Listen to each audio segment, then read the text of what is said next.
Saya bawa motor itu gemeter karena dia itu di depan saya kaget ngelewatin.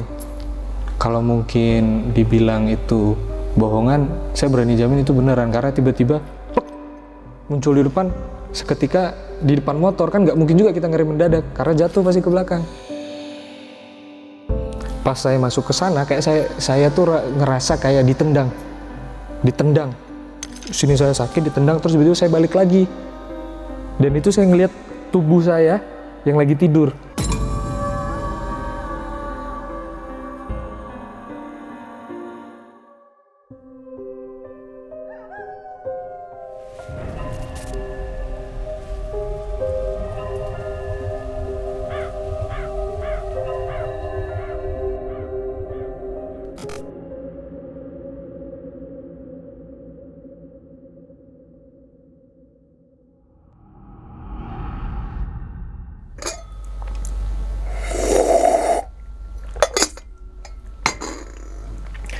Assalamualaikum warahmatullahi wabarakatuh. Kembali lagi bersama gue Sumar Adi Wijaya atau biasa dipanggil Lumang dalam segmen Ngopi Horor. Ya teman-teman semua, pada video kali ini atau pada kesempatan kali ini lagi nih saya tidak akan membawakan sebuah cerita dan namun menghadirkan narasumber yang tentunya mempunyai pengalaman mistis ataupun pengalaman horor. Nah, di samping gue sudah ada Bang Yosi. Waduh, gimana Bang kabarnya Bang? Sehat-sehat, alhamdulillah. Sehat Bang ya? Iya. Salam nih teman-teman dan juga keluarga di rumah nih Bang. Terima kasih. Terima kasih juga nih udah jauh-jauh gitu kan datang ke Tangerang untuk membagikan pengalamannya kan gitu ya. Pengalamannya tentunya bukan pengalaman yang senang-senang tapi pengalaman horor ataupun yang mistis gitu kan. Betul. Kita berbicara tentang gaib-gaib dulu teman-teman semua nih. Oke. Jadi sebelum masuk ke video nih teman-teman semua, Bang Yosi juga punya YouTube channel. Ya. Nah, nama YouTube-nya apa Bang? Stasiun Hantu teman-teman. Stasiun Hantu. Nah, Ya. kenapa namanya Stasiun Hantu sih? Kenapa nggak halte hantu gitu? Karena menurut saya kalau halte tuh kayaknya jelek banget Bang. Mending stasiunnya ya stasiun itu yang dimana kita kumpulkan semua cerita sejarah-sejarah yang memang di situ lajarnya untuk horor-horor dan gaib-gaib. Oke, kalau halte nggak tahu kemana, nggak tahu jalurnya gitu ya. Oke, jadi Stasiun Hantu. Nah, kalau boleh tahu Bang, apa sih di dalam Stasiun Hantu itu? Apakah video-video tentang podcast horor atau gimana? Kalau di Stasiun Hantu sendiri itu campur sih Mas ya. Seperti penelusuran, terus ada podcastnya juga, terus ada mungkin metode-metode gaib-gaib yang seperti itu, cuman kita lebih kepada yang namanya tuh sejarahnya di daerah ini seperti apa, pengalaman ini seperti apa, dan kan kadang ada orang yang mempunyai insting, terus mempunyai intuisi yang memang benar-benar lekat dengan zaman dahulu, itu yang kita bongkar. Oke, berarti lebih ke sejarah suatu tempat gitu lah ya. Kenapa nama ini dijadikan begini namanya, terus dulunya orang-orang sini seperti apa, pokoknya sejarah dah, legenda dan sejarah lah gitu kan ya. Benar. Jadi teman-teman semua habis nonton video ini langsung aja nih mampir ke YouTube ya Bang Yosi ya tuh, Stasiun Hantu, link ada di bawah video. Oke, kalau tadi udah ngomongin YouTube gitu kan, sekarang waktunya bercerita nih, tapi pada video kali ini atau pada kesempatan kali ini nih, Bang Yosi akan membagikan pengalamannya saat di mana tuh? Di Alas Purwo sih. Alas Purwo, berarti di daerah Banyuwangi gitu kan. Itu kejadian tahun berapa sih Mas? 2019 akhir. 2019 akhir? Ya. Itu kalau boleh tahu dalam rangka apa ke Alas Purwo itu? Awalnya sih nggak ada dalam rangka apa ya. Ketika kita cuman liburan, entah kenapa si kawan ini pengen ke Alas Purwo. Kita ngobrol, lagi ngopi ya kan, ngobrol sama ngopi segala macam. Ternyata penjaga warung ini punya abang atau kakaknya dia yang termasuk juru kunci karena kakeknya dia dulu berbakti di Alas Purwo tersebut. Akhirnya kita kenalan, kita coba ketemu sama kakaknya, tapi maaf ya nggak bisa disebutin namanya. Kita nentuin hari, kapan nih? Cuman ditanya dulu kan, yakin mas? Nggak ada nih aja, nggak ada mbak. Saya cuman mau ini aja jalan-jalan gitu. Oh, berarti pertama itu jalan-jalan gitu ya, nggak ada rangka apa-apa gitu ya, gitu. Oke, kalau boleh tahu lagi nih, inti ceritanya saat kejadian tersebut ngalamin apa itu? Kita ngalamin yang namanya melihat yang bukan apa yang kita lihat pada dasarnya itu mungkin kayak hutan, apa sebenarnya itu bukan hutan. Suatu kerajaan kuno yang terbentang dari alas itu sendiri sampai menuju Bali. Oh, berarti sepanjang itu, segede itu? Iya. Dan hawa yang kita masuk pertama itu, benar-benar beda mas. Seharusnya kalau kita masuk istilahnya sama lah, hangat atau gimana ya kan. Ini enggak. Itu beda, Kayak apa namanya, kayak minum teh hangat kayak gitu. Badan itu merinding semua awalnya masuk. Padahal sebelum kita masuk itu kita lagi ada di mananya, sawah-sawah, pinggir-pinggir sawah, angin ya kan. Apa kebetulan itu pada saat itu jam 1-an, panas, masuk situ hangat dan kayak merinding-merinding nggak jelas gitu. Oke, mungkin tahan dulu kali ini Iya, ceritanya tahan nih, dulu. karena teman-teman semua pasti penasaran gitu. Tadi saat itu nggak ada niatan ada agenda apa gitu kan, Iya. terus juga saat kejadian yang tersebut di Alas Purwo itu, Mas Yosi bersama rekannya itu melihat sebuah kerajaan besar yang terbentang dari Alas Purwo itu sendiri sampai akhirnya ke Bali gitu. Mungkin langsung aja ke ceritanya. Oke, mungkin tahan dulu Bang ceritanya Bang. Oke, tanpa berlama-lama lagi kita langsung masuk aja ke dalam ceritanya. Ngopi horor segera dimulai.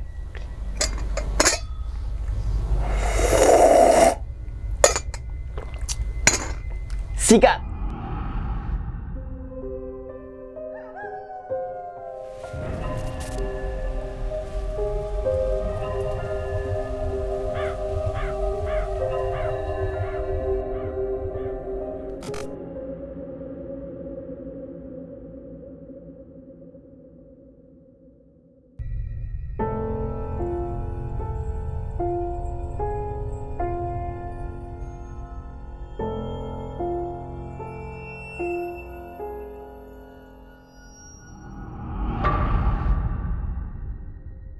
Awalnya tuh saya pengen pulang kan ke kampung dari Bali, cuman saya tawarin ke teman-teman, ada yang mau ikut nggak?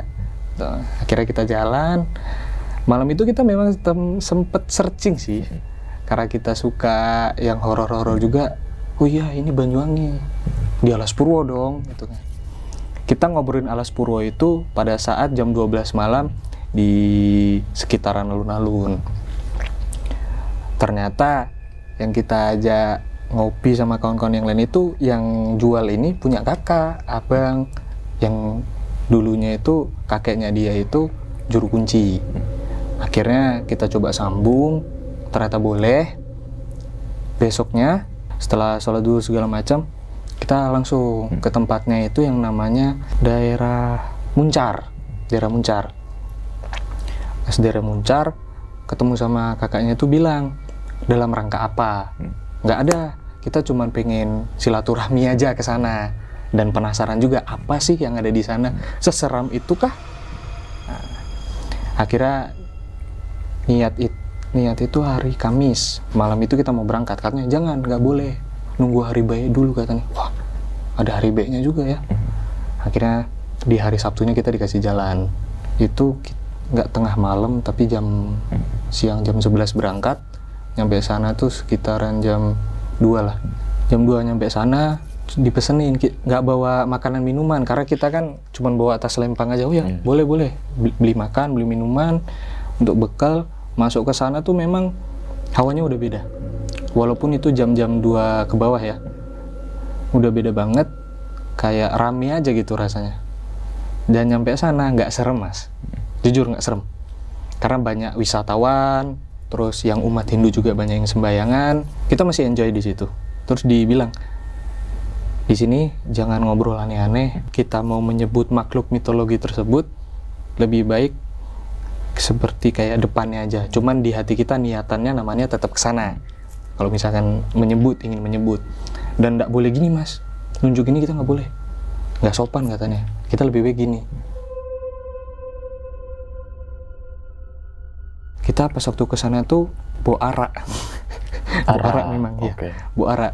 Mau kita kasih ceritanya ke ibu-ibu yang jaga buat masuk ke arah sananya, ke guanya itu ya kan.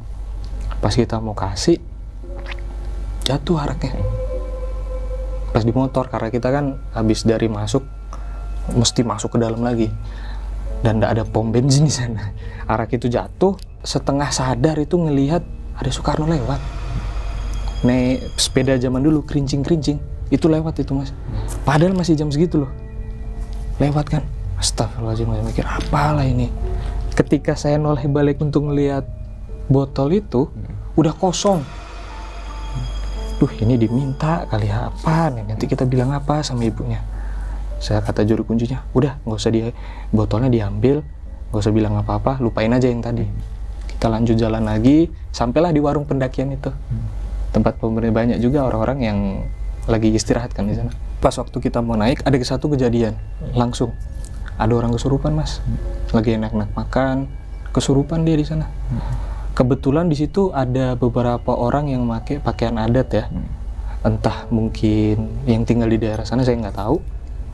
Dia kerasukan, lama itu mas kerasukannya, karena pas waktu kita mau masuk di sebelahnya itu, sebelah ada warung, di situ dia kerasukan. Jadi kita agak susah mau masuknya kan, disuruh stop dulu, suruh bantuin dulu katanya. Kita liatin, inilah contoh kalau kemari niat sampean jelek begini jadinya. Dari situ kita udah, aduh gimana nih, ragu ya kan. Setelah itu kita tanya lagi sama orangnya, Pak kita kesini mau ke atas boleh apa enggak? Oh boleh mas, tapi kalau bisa jangan kayak gini lagi ya, kayak gini, karena ini niatnya udah jelek. Terus si kakaknya kawan saya nih yang juru kunci itu udah ngomong juga sama itu, dikasih jalan, akhirnya kita naik. Selang perjalanan setelah mungkin ada 30 menit lebih ya, banyak yang saya lihat di sana seperti tempat semedi yang namanya pohon itu lobang, ada orang semedi, ada orang semedi. Dan untungnya di sana tuh ada mata air mas. Biasa ada orang kehausan atau apa, daripada dia turun ada mata air di sebelahnya. Saya ketemu sama beberapa orang yang memang sudah tinggal di sana, dan gak saya sangka itu sudah 3 bulan lebih. Mereka mencari sesuatu, entah itu apa saya nggak tahu, nggak bisa ngomong, pakai bahasa isyarat saya kurang ngerti. Satu keluarga. Kenapa saya bilang satu keluarga? Karena ada tenda dan ada anak bayi yang dibawa. Setelah itu saya lanjut lagi perjalanan, ada mungkin sejam lebih lah kira-kira nyampe yang namanya di Goa Istana. Saya salut sih, di Goa Istana itu bersih. Terus kita mau nyoba ke dalam, ternyata rame. Saya pikir kan seram guanya atau bagaimana, rame. Saya tanya kan sama kakaknya kawan saya, mas ini kenapa sih kok orang rame di sini? Biasanya ada yang minta sesuatu ataupun menghilangkan yang jelek-jelek dari tubuhnya. Oh berarti penyucian gitu? Bisa, ada tempatnya. Wah keren ya. Masuk lagi, di dalam gua itu ada yang namanya tempat-tempat dupa itu, yang biasa orang berdoa. Di situ ada kubangan air yang langsung dari ini nih ya, apa namanya, guanya itu. Sebelum kita masuk ke lebih dalam, sampean bertiga coba minum itu dulu biar fresh katanya. Biasanya kan dingin ya mas ya, namanya air itu ya dingin ya. Itu memang seger tapi hangat, kan aneh. Ini kok hangat mas, akhirnya kok begini ya, udah minum aja nggak usah dipikirin. Kita minum sambil basuh muka. Terus dianjurkan untuk apa namanya, untuk bakar dupa di situ, minta izin. Saya minta izin, saya masuk ke gua. Ternyata Goa Istana itu masih ada gua lagi di dalamnya. Ketika kita masuk, saya nggak sengaja mas, mulai ke atas, ada lorong gitu ya kan, atas. Billahi ta'ala saya bilang itu ada orang semedi, kakek-kakek, udah tua banget, bahkan jenggotnya itu udah sampai ke tanah ini. Saya udah ketakutan di situ kan awalnya, mas, ini ya, siapa nih mas? Udah nggak usah diganggu, lewat lagi, situ ada kubangan air.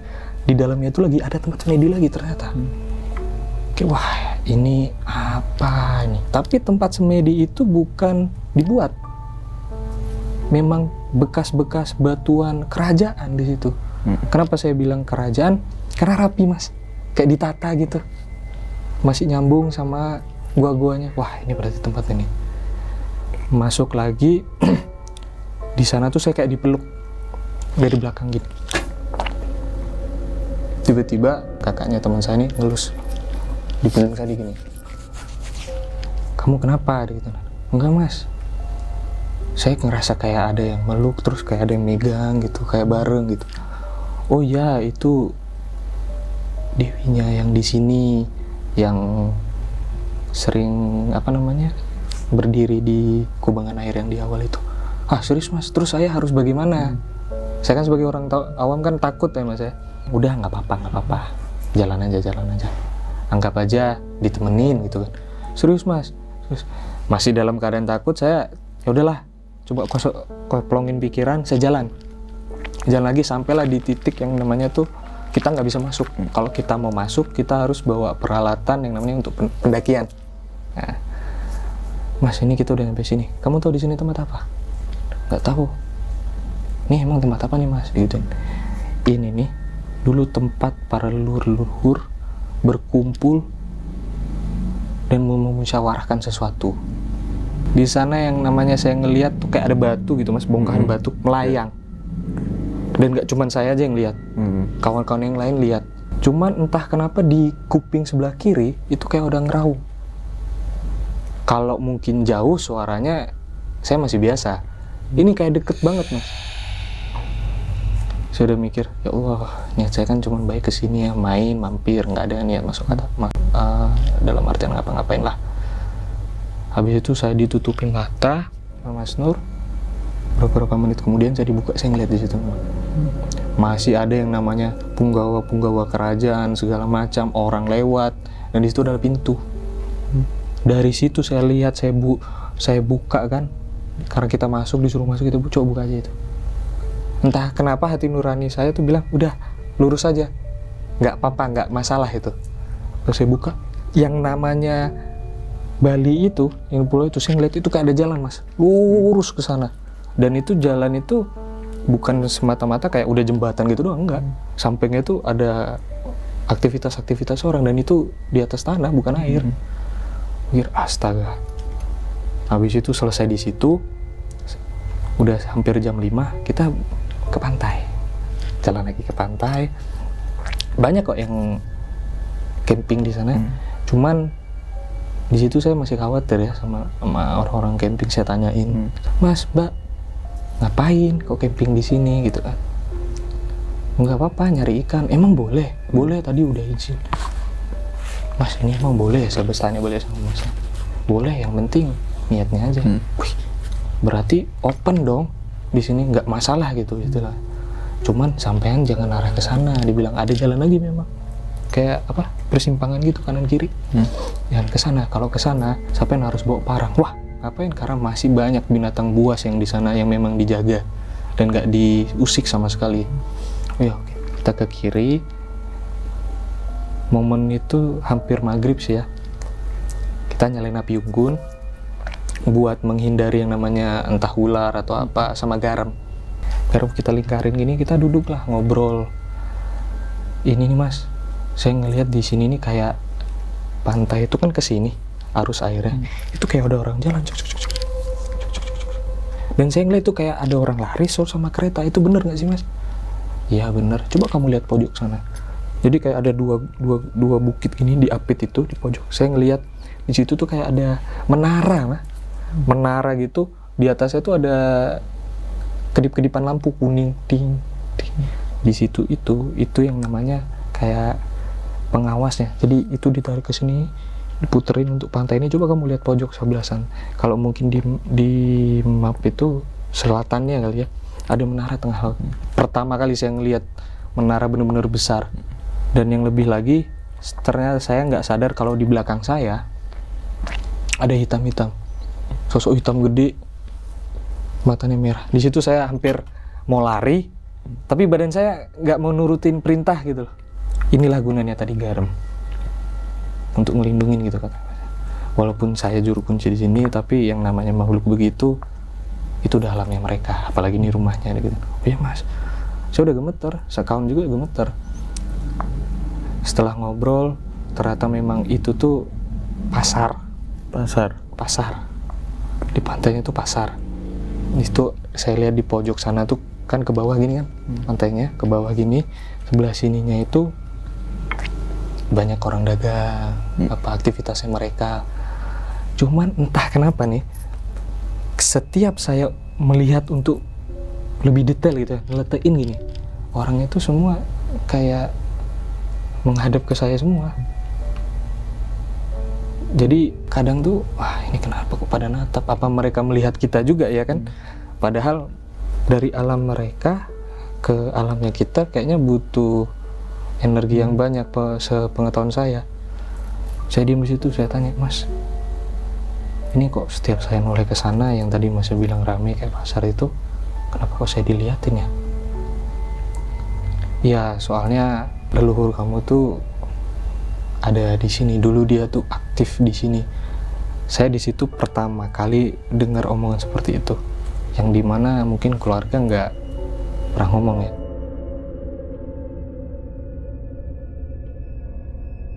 Kamu bawa sesuatu? Udah, saya nggak bawa apa-apa. Coba kamu toleh ke belakang, sebelah kanan kamu. Jangan takut saya, Mas, ada orang hitam itu. Enggak, udah jauh dia.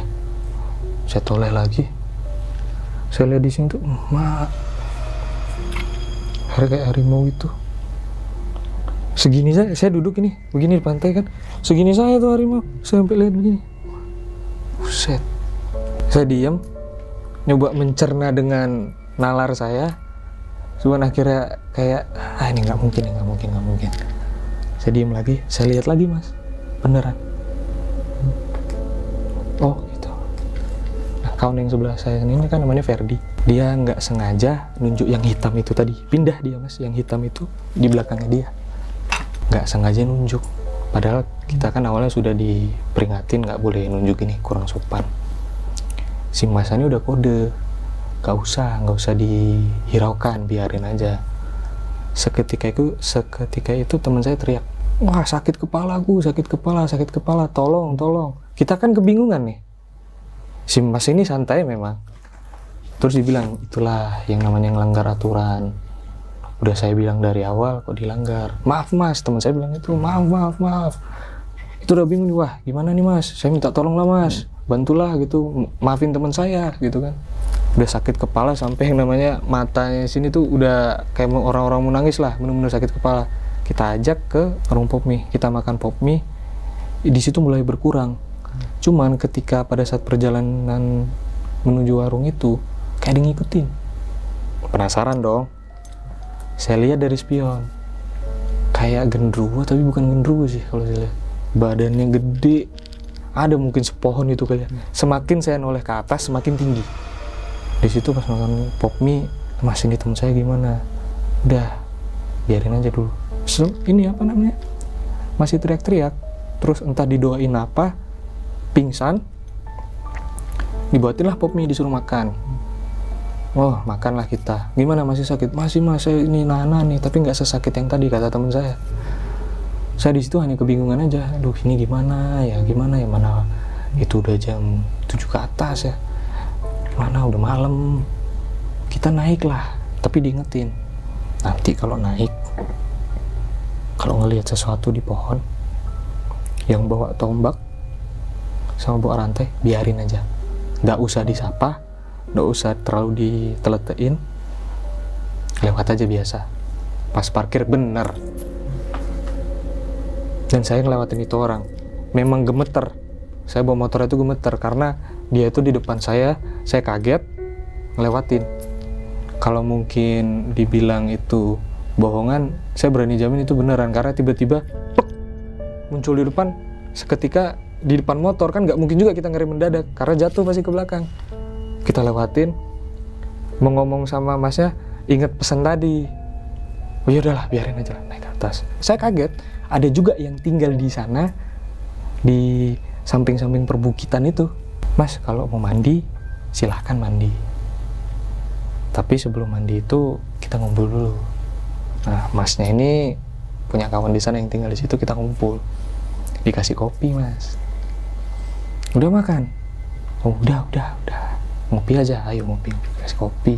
Saya kan sering yang namanya itu curiga ya, maksudnya penasaran lah.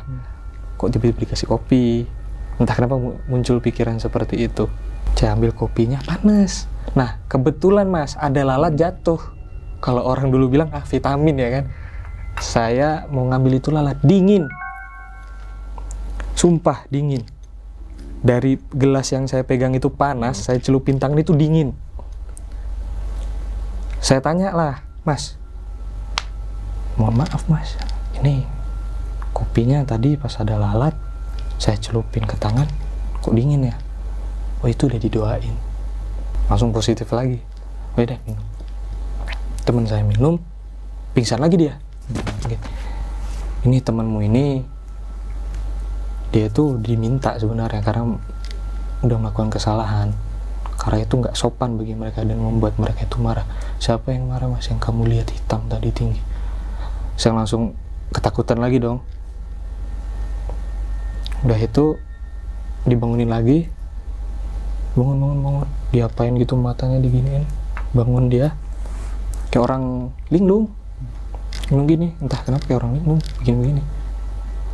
Saya tanya kan, Fer, weh gimana, udah masih sakit kepala? Nggak terlalu sakit, cuman di sini tuh kayak panas, kayak kebakar kepalaku gitu di sebelah sini. Serius kau? Serius? Kalian berdua sini, panggil kan sama kawannya si mas ini. Kalian berdua di sana minta maaf, terutama kamu. Terus saya juga ini berdoa minta maaf juga. Ya udah minta maaf aja karena kalian kesana kan barengan. Nggak sopan kalau cuman yang satu minta maaf. Wah ini Fer, gara-gara kau nih Fer. Seharusnya kendaliin lah tuh attitude gitu. Pas berdoa nih kan, pakai dupa, berdoa menurut kepercayaan masing-masing. Saya berdoa, Ferdi ini nangis dia, panik dong.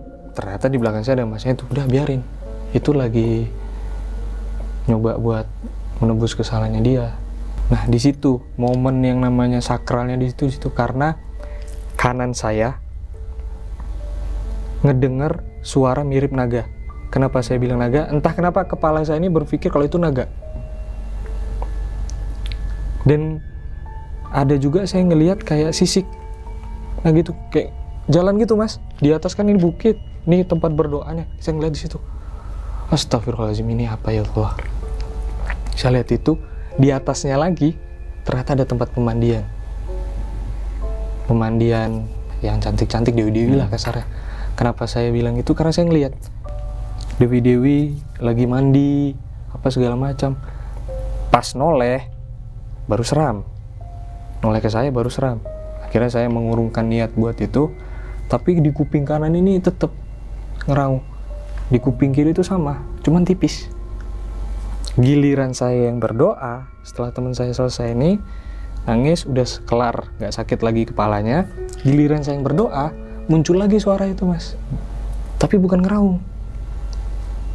Saya berpikir, ini kayaknya suara yang tadi deh, yang ngeraung nih. Cuman dia bilang, lek misale merini meneh, ingat karo leluhur, mampiro ojo lali. Saya nggak bisa bahasa halusnya ya, mungkin artinya tuh seperti itu. Disuruh ingat ke situ lagi. Iki koncomu tak template no 1. Cobain, ojo sampai ngono meneh. Saya bingung. Badan gemeter, nggak bisa ngapa-ngapain, cuman bisa minta tolong aja, berdoa segala macam. Udah A sampai Z lah itu saya bilang, mas tadi saya dengar suara kayak gini bahasanya, bahasa halusnya. Karena saya nggak bisa bahasa halus, mungkin kasarnya kayak gini mas, mohon maaf ya. Saya bilang seperti itu tadi. Dijawablah sama masnya, itu temanmu tuh ditemplein 1 wanita buat melihat apakah dia masih berbuat kayak gitu lagi. Karena niat kita kan bermalam untuk yang namanya bukan ngedapetin sih, itu namanya melihat pusatnya kerajaan itu. Kan diajak sama masnya ini, boleh katanya, boleh, nggak apa-apa. Saya melihat itu cewek, memang cantik, cakep, saya bilang cakep lah, pakai selendang ungu, di sini pakai emas, cuma di sini ada mahkota, tapi bukan mahkota, kayak sejenis mahkota kecil lah. Ngegandeng teman saya. Nah, dilala pas waktu kita mau turun, motor ini mati, nggak jalan ya kan? Oh bentar, katanya masnya, bentar, coba kamu lagi ke sana, ke belakang dulu ke tempat itu tadi berdoa. Kayaknya ada yang ketinggalan deh. Digituin. Saya kan ngecek ya, HP atau barang-barang kan, saya buka tas, nggak ada mas kayaknya. Udah coba ke sana aja dulu. Akhirnya saya balik ke sana. Saya cek kok nggak ada, ya apa ini maksud? Saya pikir oh mungkin ini dupa ini belum dibersihin. Saya berpikirnya gitu. saya bersihin dupa, saya taruh sama canangnya, saya beresin di bawah. Karena nggak ada tong sampah, yaudah saya pinggirin aja, yang penting rapi ya kan. Saya turun lagi ke motor, tangan saya dong ditarik sebelah sini, sempet mau jatuh, tapi nggak bisa jatuh. Kayak kita udah mau jatuh nih, tapi nggak bisa jatuh, kayak ditarik sebelah sini, kayak ada yang nahan. Nah, Mas Nur lari ke saya. Kenapa? Enggak Mas, saya mau jatuh tadi. Oh ya udah, nggak apa-apa. Sambil dipegangin lagi, saya turun. Pas waktu turun, saya kan biasa suka benerin spion tuh, spion motor ya kan. Saya benerin spion, kayak ada yang meluk saya Mas. Dan yang saya perhatiin, ini kayaknya yang tadi di atas deh, yang pemandian itu deh. Karena baunya itu udah beda. Baunya harum-harum wangi-wangian lah. Wah, gimana nih ya? Kayak meluk tapi nggak dipeluk, cuma anget sebelah sini. Diem di motor mikir lagi ya kan. Mas, saya kayak dipeluk Mas gitu. Gimana nih? Wah, udah mikir aneh-aneh lah istilahnya. Nggak apa-apa, dia cuman nemenin aja gitu katanya kan. Itu udah hakikatnya kamu gitu kan. Hakikat dari mana ya kan, kita baru pertama kesini. Habis itu jalan, kita santai di pos pertama yang tempat-tempat orang istirahat. Santai di sana, kita ngobrol. Mau nginep nggak? Barang bawaan kurang nih Mas, kayak mungkin perbekalan segala macam ya kan. Nggak apa-apa, bisa beli gitu kan. Saya bilang lagi, Mas, kayaknya ganti hari aja deh. Kita cari hari baik lagi. Habis itu kita kesini lagi gimana buat perlengkapan. Karena senter kan cuma 2 nih Mas. Senter kepala kan cuma 2. Kita nggak bawa senter apa-apa selain HP aja. Kata Masnya, oh boleh. Tapi gini ya, kalau misalkan firasatmu jelek, lebih baik kamu berdoa aja. Mulai dari sekarang. Kenapa gitu Mas? Sini, pojok. Aja ke pojok, berdua, diliatin. Itu yang namanya cewek itu jelas di depan mata saya, jelas itu. Saya kicep, diem, nggak bisa ngapa-ngapain. Ini hakikatnya untuk kamu. Oh iya, kalau gitu apa yang harus saya lakuin nih? Saya nggak mau ada kayak begini-begini gitu loh, nggak mau kayak ada begini-begini. Dia bilang nggak bisa, tapi nanti dia lepas sendirinya kalau kamu sudah sampai ke Bali, karena udah beda. Bener Mas, bener. Pas waktu setelah dibilang gitu kan kita balik tuh ke warung, kita pulang saya nganterin Masnya itu ke Muncar, saya mau balik jalan. Di jalan itu Mas ada preman, asli ada preman. Di kita di stop, dipalakin lah, karena premannya itu udah bawa senjata kan. Kita juga habis dari tempat itu kan juga bingung lah. Saya mau ngasih duit ini Mas, kabur, entah kenapa, entah Mas percaya atau nggak, mereka orang ini kabur, ngeliat saya tuh kabur. Saya lihat lagi, si cewek itu memang ada terus di samping saya. Ah, bodo amat lah. Pulang lah. Saya pulang. Malamnya saya mimpi. Ditarik lagi ke alas itu. Kayak bangun, tiba-tiba ditarik ke sana. Pas di sana itu saya ngeliat Mas, ada lorong. Samping itu kayak api-api itu loh, buat penerangan itu. Saya jalan. Entah kenapa saya tuh jalan aja. Jalan, pas dibuka. Lihat lah bener. Itu kerajaannya. Saya bilang itu kerajaan karena megah. Saya bilang megah. Terus banyak lalu lalang orang, tapi kayak nembus gitu. Pas nembus, si cewek yang tadi itu tetap ngikut. Cuman bedanya, kalau mungkin yang awal dia ngikut, dia biasa. Ini tangan saya tuh diikat sama selendangnya dia, tangan sebelah kanan saya. Itu terus saya dipakein kayak selendang gitu, selendangnya dia. Saya ngeliat lagi, cuman saya nggak berani ngobrol ya, takutnya kayak yang tadi saya berdoa, wajahnya tiba-tiba berubah. Wow, kabur. Saya coba masuk lagi, kayak semacam pendopo gitulah, pendopo gitu. Saya duduk, saya ngelihat yang namanya buyut saya ada di situ, lagi nulis pakai daun-daun gitulah. Saya mau nyapa, gak bisa. Saya udah begini, tapi badan saya gak mau gerak. Bingung. Saya pun gak bisa ngeluarin suara di situ. Gak bisa ngeluarin suara, cuma bisa gerak aja. Saya gak bisa gerak. Terus saya noleh lagi si kawan ini, si cewek ini tadi. selendangnya tetap makan di sini yang tadi cuma di pinggang makin naik. Aduh, gimana ini ya? Nggak bisa gimana ya udah. Saya nurutin tangan, saya perhatiin aja tuh kan, entah ngapain. Nah di sini, ternyata di balik pintu yang sebelah sini kan ada lorong, sebelah sini ada pintu. Duit saya masuk ke sana. Pas saya masuk ke sana, kayak saya tuh ngerasa kayak ditendang. Sini saya sakit, ditendang, terus begitu saya balik lagi. Dan itu saya ngelihat tubuh saya yang lagi tidur. Tubuh saya tuh lagi tidur begini. Saya ngelihat. Terus entah kenapa pas waktu saya mau deketin tubuh saya kayak ketarik, langsung sadar. Pas sadar itu kondisi badan itu satu lemas, keringetan, muka pucet, merah lah. Merah, tangannya merah semuanya. Saya keluar, teman saya kan tidur di ruang tamu. Saya bangunin.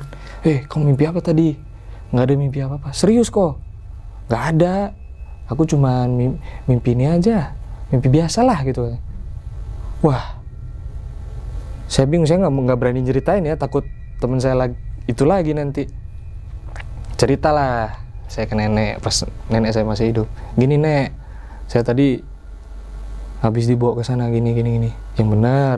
Kamu tadi main ke sana ya? Iya main. Berarti nanti kamu harus ke alas baluran. Wah, ngapain? Udah main aja ke sana. Nanti ada yang nyamperin gitu kan. Besoknya kita ngomong lagi sama Mas Nur. Dan entah kenapa kayaknya itu memang jodoh deh. Hari itu memang jodoh. Hari Minggu itu memang benar-benar jodoh. Jodoh kita ke sana lagi. Tapi sebelum ke sana, ke alas baluran. Bener Mas. Saya di Alas Baluran. Tepatnya itu mungkin ini Ketapang, lurus lagi arah mau ke Surabaya. Itu kan ngelewatin alas lagi tuh. Pos pertama ada yang namanya pos tempat orang-orang istirahat lah.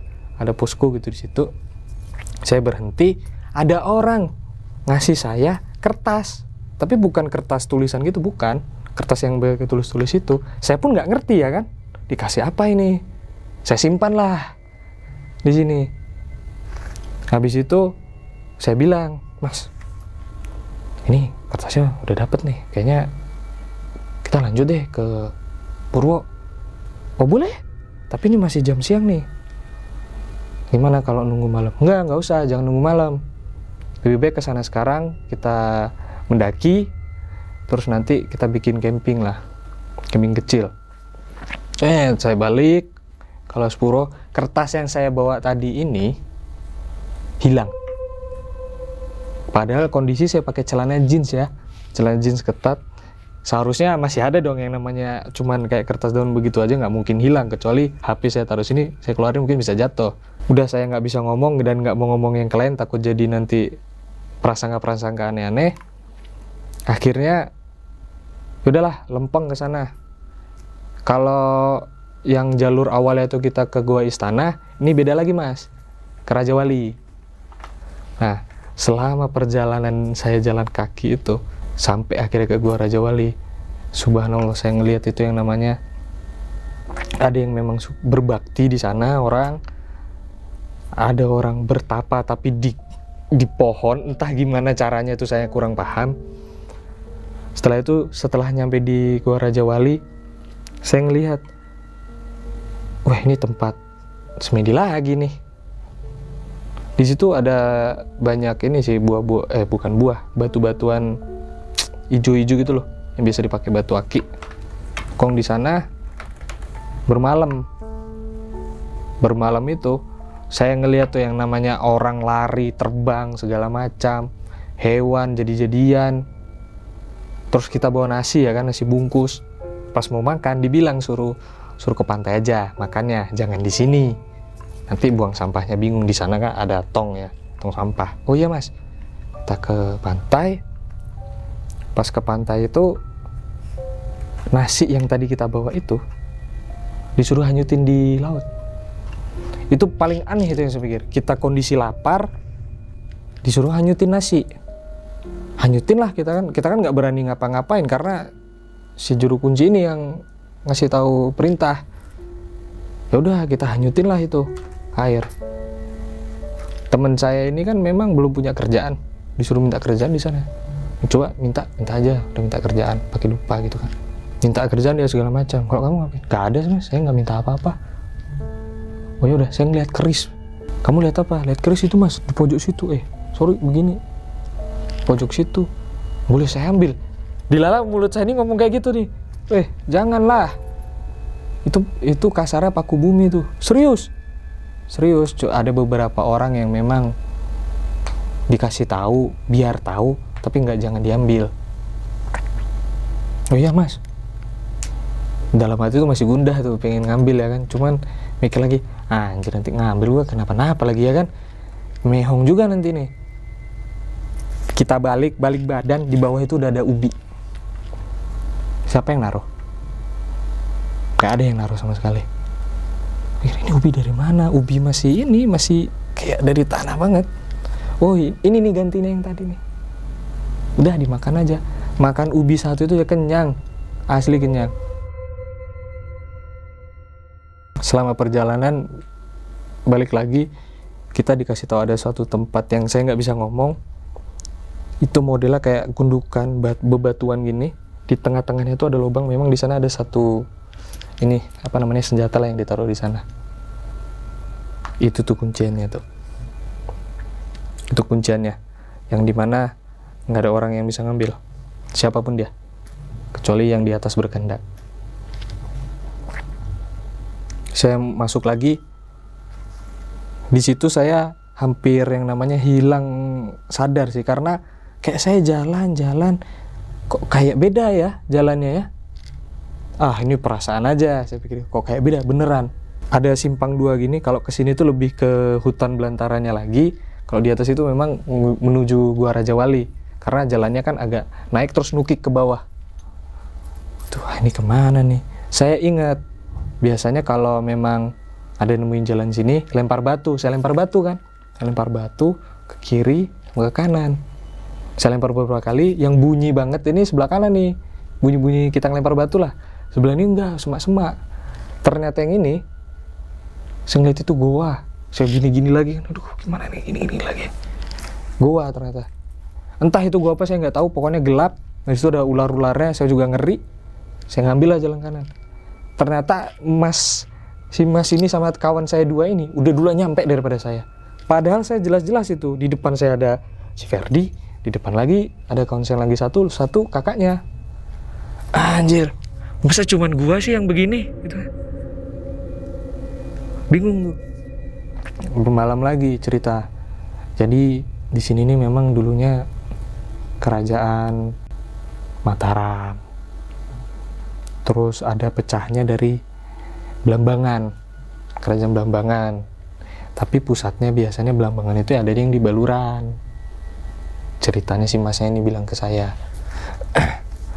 Sehabis itu dia bilang, di sini ini bapaknya nih, Alas Purwo ini bapaknya. Kalau ibunya Alas Ketonggo.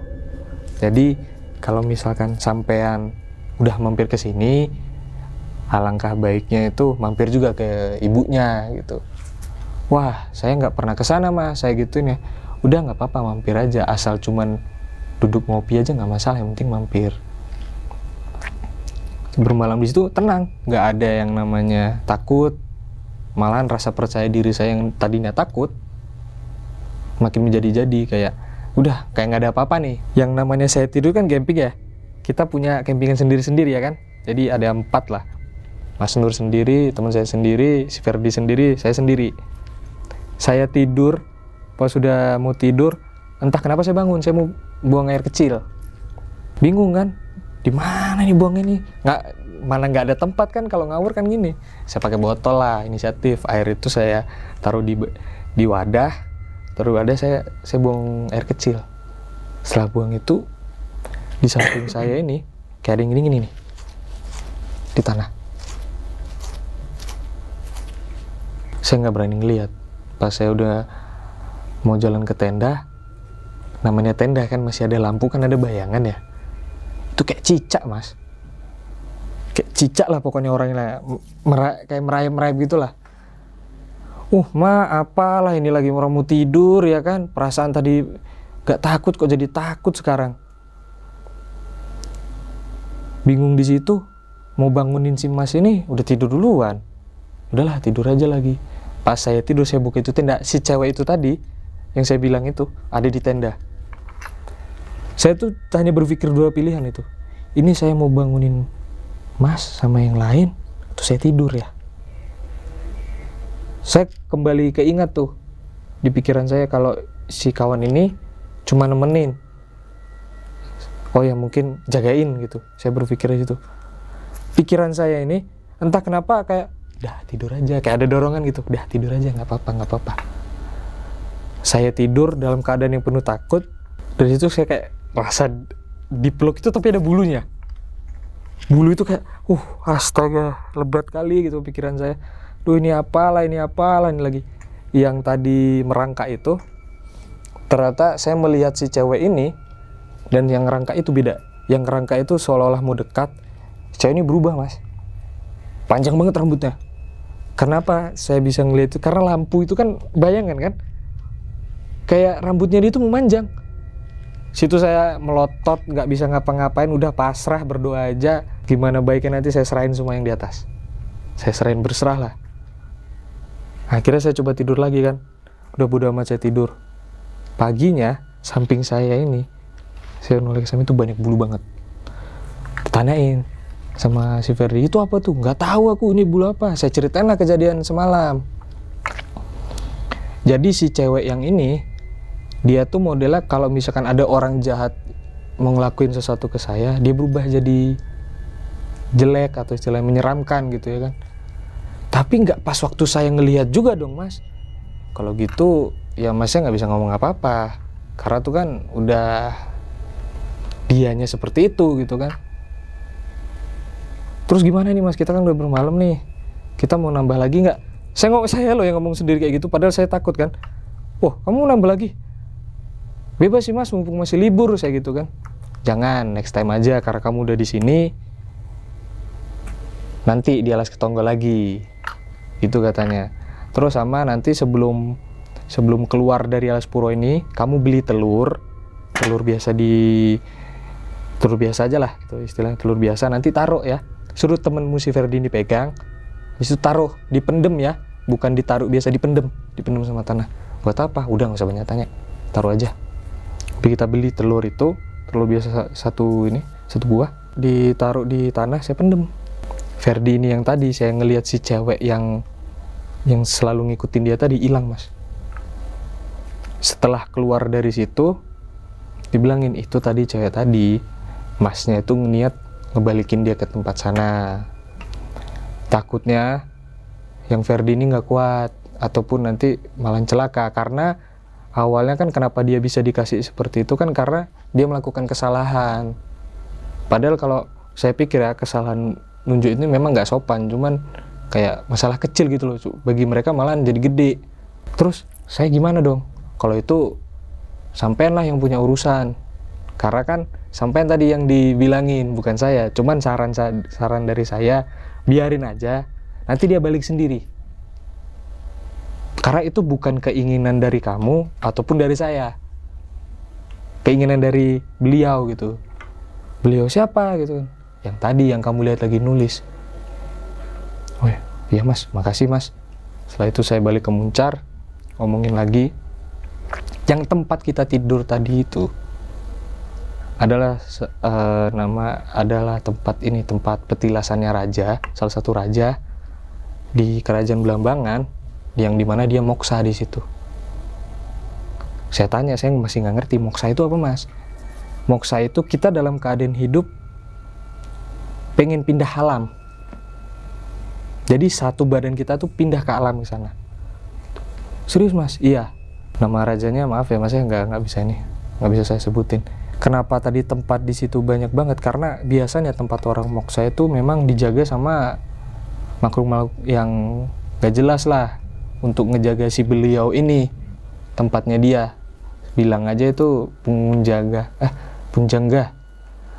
mereka lah. Gitu. Terus berarti yang saya ngelihat kayak tadi rayap, terus mungkin tadi kayak ular badannya setengah gitu, terus ada kerbau gitu. tapi nggak punya kaki, kerbau nggak punya kaki, cuman 2 aja dia.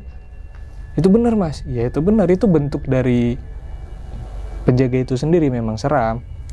Kenapa itu dijaga? Karena itu bertepatan dengan daerah selatan, yang selatan nih.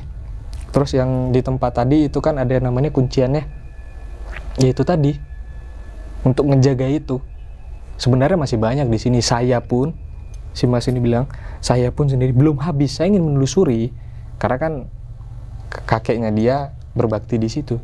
Cuman entah kenapa rasanya masih luas banget. Mungkin next time kalau kamu kesini lagi kita coba daerah lain. Setelah kamu dari Alas ke Tonggo, sebelum kamu kesini, kamu ke Alas Tonggo dulu, baru nanti kesini. Dibilang gitu kan. Ya udahlah mas, kalau gitu makasih ya. Saya kasih inilah beberapa rezeki lah buat masnya ini. Mungkin next time ya. Ingat ya, nanti setiap malam suro kamu wajib yang namanya mandi bunga. Ngapain mas? Udah wajibin aja, biar si dia itu pulang. Istilahnya kamu mensucikan diri. Di mana? Ya udah di kamar mandi aja, nggak perlu ke pantai. Biasanya kan orang-orang kan ke pantai ya kan untuk buang sial lah itulah. Ini nggak, udah di kamar mandi aja kayak biasa. Habis itu udah pulang. Selama perjalanan pulang itu ya tetap diikutin terus sampai kemanapun saya, bahkan sampai sekarang kadang pun saya masih ngelihat, cuman tidak sedekat dulu. Kalau dulu mungkin di samping, kalau sekarang tuh udah kayak jauh, ada jaraknya lah. Malahan sehari setelah saya sampai di Bali, teman saya nih mimpi disuruh balik lagi ke sana, suruh mampir lagi, inget gitu. Udah sampai situ mas. Dari situ yang namanya penglihatan itu emang bener-bener udah kayak, kadang ya kalau emang di tempat serem gitu ada lah saya bisa kayak ngeliat ini, cuman nggak terlalu jelas, sekelibat tapi nyata jelas gitu wajahnya, terutama wajahnya jelas, cuman kayak ke bawah itu samar-samar masih kayak gitu sampai sekarang.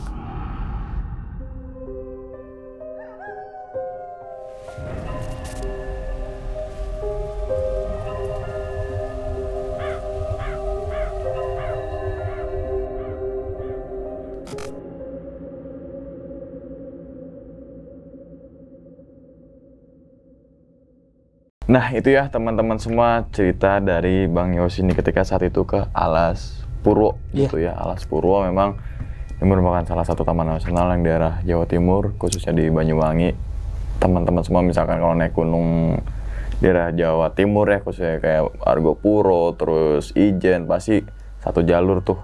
Kalau kita melipirin ke arah Baluran dulu baru Alas Purwo gitu kan. Jadi teman-teman semua kalau habis ada agenda ke Banyuwangi, coba deh habis ke Baluran baru Alas Purwo. Itu Baluran juga bagus, nuansa savananya gitu kan. Iya, benar. Alas Purwo juga oke lah gitu untuk teman-teman semua yang mungkin cuma hanya untuk wisata kan gitu. Kita lihat dari segi keindahannya dulu nih gitu kan. Memang setiap tempat memang banyak banget sejarah-sejarahnya. Setiap tempat pasti beda-beda sejarahnya. Jangan satu tempat, satu wilayah tapi beda tempat itu juga beda sejarahnya. Iya, kan gitu. Misalkan Jakarta Selatan sama Jakarta Timur pasti beda. Walaupun masih wilayahnya wilayah Jakarta, tapi tempatnya kan beda gitu. Nah mungkin teman-teman semua yang daerah Banyuwangi nih yang terus ada keanehan atau mungkin legenda atau sejarah di Alas Purwo, silakan komentar deh kan gitu. Dan misalkan teman-teman semua misalkan tahu tentang ada apa aja sih situs di Alas Purwo itu gitu kan, silakan komentar juga. Biasanya ini anak-anak Banyuwangi ini banyak nih teman-teman ngopi horor Banyuwangi nih. Silakan komentar deh teman-teman semua ya. Nah tapi di balik itu semua memang kita harus menghargai kearifan lokal gitu kan ya. Bener mas. Leluhur kita kan gitu, bahwasannya ya pasti leluhur kita mengajarkan hal yang baik kan gitu kan. Misalkan toh ada yang baik juga berarti dari diri kita sendiri. Kan seperti misalkan dari leluhur kita ngomongnya A, terus dari mulut ke mulut pas sampai mulut orang ke 10 jadi C.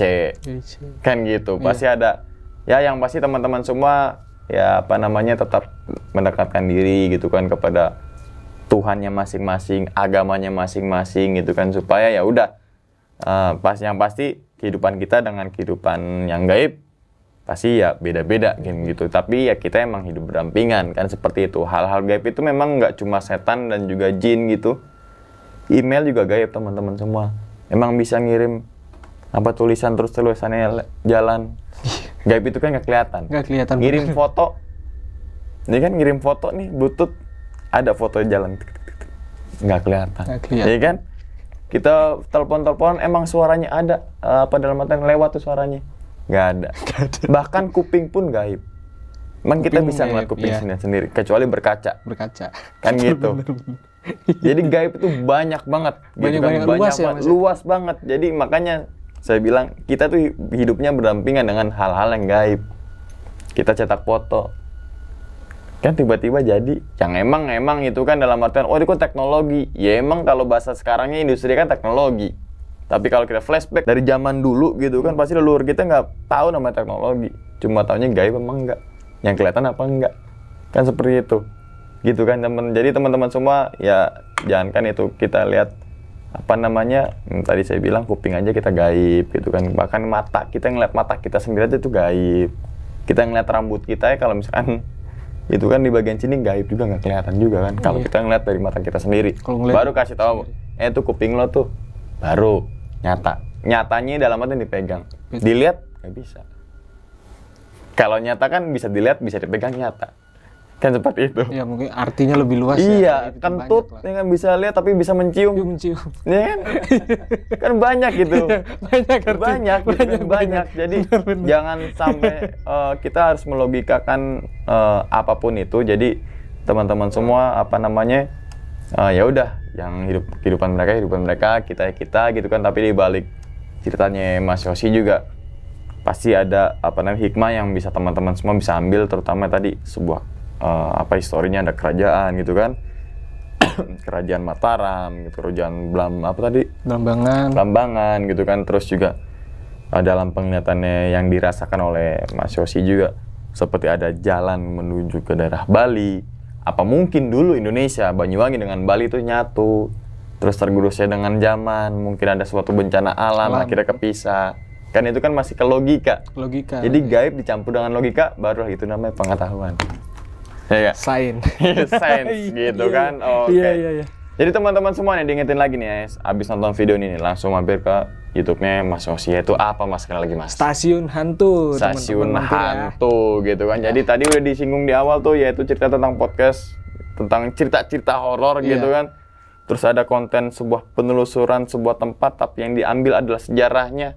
Kan gitu kan. Banyak kan biasanya penelusuran dalam diambil horornya, tapi sejarahnya nggak dikulik. Iya, benar. Horor boleh, tapi sejarahnya juga dong diangkat kan gitu. Karena itu yang menarik soalnya. Itu yang menarik gitu kan. Bahkan Indonesia sendiri juga pasti punya sejarah. Pasti. Bahkan merah putih aja dulu kan bukan merah putih, tapi benderanya Belanda dicopot birunya jadi merah putih. Jadi semua itu makanya Soekarno kan bilang jas merah gitu kan. Jangan sekali-kali lupakan sejarah. Bahwasanya sejarah kita juga nenek moyang kita, leluhur kita, jangan itu buyut kita. Ada juga sejarah. Ada juga sejarahnya gitu. Bahkan sampai terlahir misalkan brand namanya apa, nama itu A, pasti punya sejarah juga kenapa dinamakan A. Kan ada seperti itu, ada historinya masing-masing. Jadi nih ya, habis nonton video ini sekali lagi nih langsung aja mampir ke YouTube-nya Mas Yosi, yaitu Stasiun Hantu. Link ada di bawah video. Oke, sekali lagi makasih banyak Kak Mas Yosi udah menyempatkan waktunya untuk berbagi ceritanya. Mungkin ini merupakan pertama kali ada narsum yang menceritakan Alas Purwo. Alas Purwo gitu kan ya. Kadang kan itu menjadi alas kadang kan orang ketika dengar alas, wah kayaknya serem gitu. Alas padahal kan hutan gitu. Kadang enggak juga gitu. Alas alas roban mungkin kalau kasih lampu-lampu sepanjang jalan mungkin nggak serem. Jadi kan gitu. Jadi jangan pikirannya orang aja. Nah, jadi jangan nafsir suatu tempat dari itu namanya, dari itu gelap atau enggaknya. Betul. Dari rame atau enggaknya. Bahkan jalan raya pun gitu kan, nih selalu gue bilang, jalan raya pun yang notabene enggak gelap, banyak orang, tapi itu serem juga Mas. Diserem-seremin. Buktinya lalu lintas banyak situ yang mohon maaf yang meninggal di jalanan. Iya. Iya kan? Diserem-seremin juga sama orangnya kan. Iya. Jadi kita kan mikirnya wah anjir laut sini padahal enggak juga. Pokoknya yang penting sugesti kita itu harus positif aja gitu kan selama kita menjalani sebuah kehidupan. Oke. Dan ingat teman-teman semua, cerita dari Mas Yosi ini bukan untuk nakut-nakutin teman-teman semua ketika mau bepergian ke Alas Purwo ataupun ke alas-alas yang lainnya. Tapi ambillah sisi positifnya dan buang sisi buruknya. Sekian dulu pada video kali ini dan nantikan video-video gue berikutnya. Hal gaib itu muncul ketika sugesti kita buruk. Wassalamualaikum warahmatullahi wabarakatuh. Selamat beristirahat. Terima kasih banyak Mas Yosi. Terima kasih juga, Mas. Bungkus.